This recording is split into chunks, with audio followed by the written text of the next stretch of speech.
السلام علیکم. آپ سب سے پہلے یہ ویڈیو دیکھیں. پرائز بانڈ ناجائز ہے. جو حضرات کہتے ہیں نا جائز ہے, وہ کہتے ہیں کہ اس پہ مشروط منافع نہیں ملتا. 10 روپے کا پرائز بانڈ ہے تو ہو سکتا ہے منافع ملے, ہو سکتا ہے نہ بھی ملے. یہ غلط ہے. مشروط منافع ملتا ہے, لیکن آپ کو ملے گا کہ نہیں ملے گا یہ یقینی نہیں ہے, بلکہ قرآن اندازی سے پتہ چلے گا.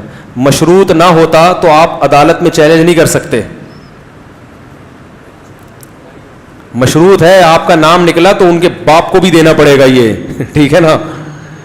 جبکہ سود جو چیز نہیں ہوتی وہ یہ ہے کہ آپ نے کسی کو پیسے دیے تو وہ آپ اپنی مرضی وہ پیسے دے یا نہ دے.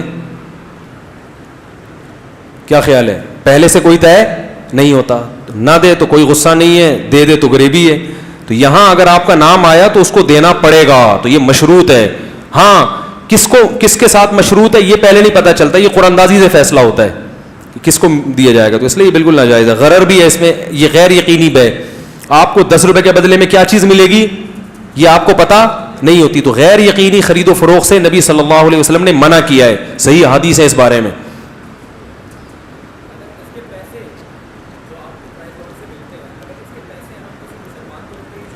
نہیں, پرائز بانڈ جو اس کی فیس ویلیو ہے نا اس پہ بیچ سکتے ہیں آپ. 10 روپے کا آپ نے بانڈ خریدا تو 10 روپے میں حکومت کو واپس کر کے 10 روپے لے لیں, وہ پیسے آپ کے لیے جائز ہیں.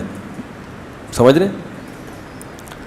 دیکھو یہ خرید و فروخت ہے نا, یہ انعام نہیں ہے. انعام ہوتا تو عدالت میں چیلنج نہیں کر سکتے, انعام نہیں ہے. ہاں یہ خرید و فروخت کا معاملہ ہے, مگر کس سے خرید و فروخت ہو رہی ہے یہ قرآن اندازی سے پتہ چلے گا. جس کا قرآن اندازی میں نام نہیں آیا اس سے بیع و شراء کا معاملہ ہوا ہی نہیں ہے, خرید و فروخت کا ایگریمنٹ ہے ہی نہیں. جس کا نام آیا اس سے ایگریمنٹ ہے. جب ایگریمنٹ ہے تو یہ غرر ہے, اس لیے کہ آپ 10 روپے دے کے آپ کو کیا چیز ملے گی یہ آپ کو معلوم نہیں ہے. ایک تو ہوتا ہے نا انعامی اسکیم, 10 روپے کی آپ نے چپس خریدے, اس میں سے انعام نکل آیا, وہ جائز ہے کیونکہ وہ اس کو کلیم کیے بغیر آپ کو ایک چیز ملی ہے. صحیح ہے نا. لیکن یہاں پر آپ کلیم کر کے بھی لے سکتے ہو, تو پتہ یہ چلا کہ یہ انعام نہیں ہے, یہ بیع و شراء ہے. اور بیع و شراء میں یہ ضروری ہے کہ پیمنٹ بھی متعین ہو اور اس کے بدلے میں جو چیز ملنے والی ہے وہ بھی کیا ہو, متعین ہو. غیر متعین چیزوں کی خرید و فروخت جائز نہیں ہے. آپ نے 10 روپے پھینک دیے دکان والے میں اور کہا کہ میں ان چیزوں میں سے جس چیز پہ میرا ہاتھ آ گیا یا قرآن اندازی میں جو نام آ گیا جس چیز کا وہ مجھے ملے گی, تو یہ غیر یقینی بیع ہے, یہ حرام ہے, ناجائز ہے اسلام میں.